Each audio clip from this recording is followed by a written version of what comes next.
Shabbat Shalom. I go to bed every night and I wake each morning with the same thoughts.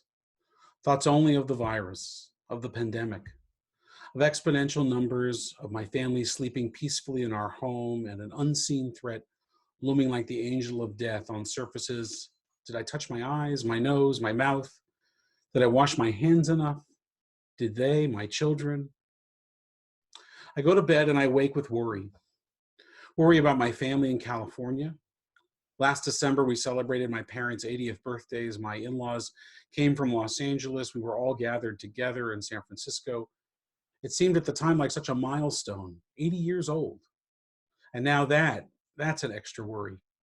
A demographic cohort that is far too statistically significant in this pandemic. And I worry for you, my congregation, my community. You're on my mind constantly. I don't know if I will ever be able to fully describe to you how much joy and meaning I find in our congregation when we were all together for Shabbat. This past year, as our numbers grew beyond all expectations, our Shabbos community and our school community grew as well. Weekends are hard for rabbis, I'll tell you that. For everyone else, it's a day of rest, but for us, your Clay Kodesh, it's a time of intense work. But it started to feel less and less like work as we would sit together and linger over a Shabbat lunch after services or kibbutz with parents during religious school. Truthfully, there are many days that I didn't want to leave the shul, and now we can't even go in. My children, believe it or not, my children fight over who gets to go to shul with their daddy. Never in my life did I imagine that I would have children that would rather be at synagogue than home watching cartoons or Netflix. But it has been true almost every weekend. They want to see their friends, some generations older than they are, and sit with you in the sanctuary and act like judges on a cooking show as they evaluate the oneg dessert. We have lost so much in these just few days of social distancing and isolation. I guess I miss a lot of things, but right now, as we gather virtually for this surreal Shabbat via video conferencing, I miss most of all us being together. I miss that more than anything right now.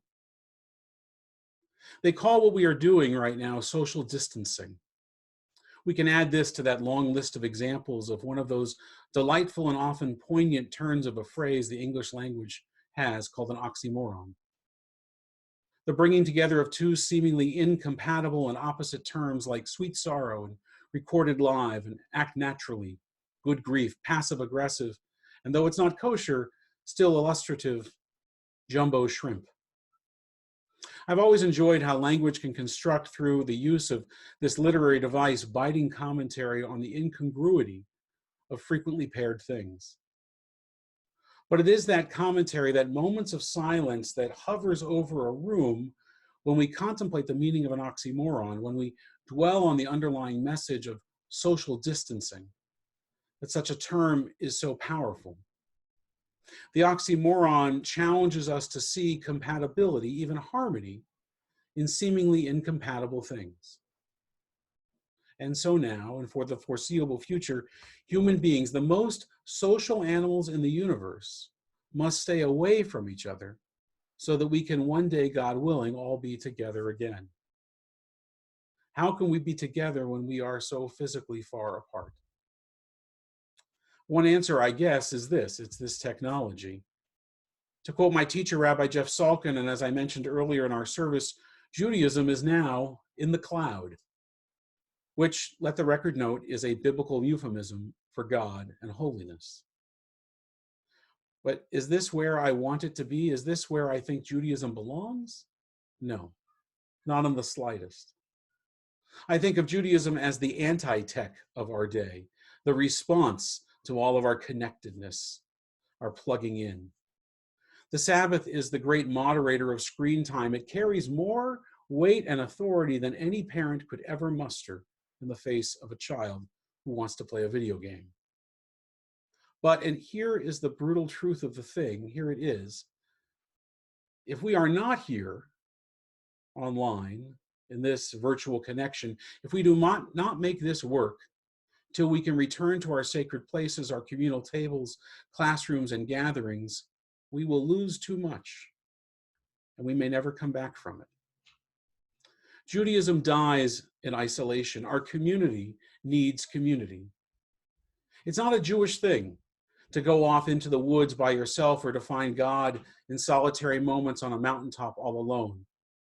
Yes, God dwells there too, but God dwells more between us than in any one of us. Martin Buber taught us this.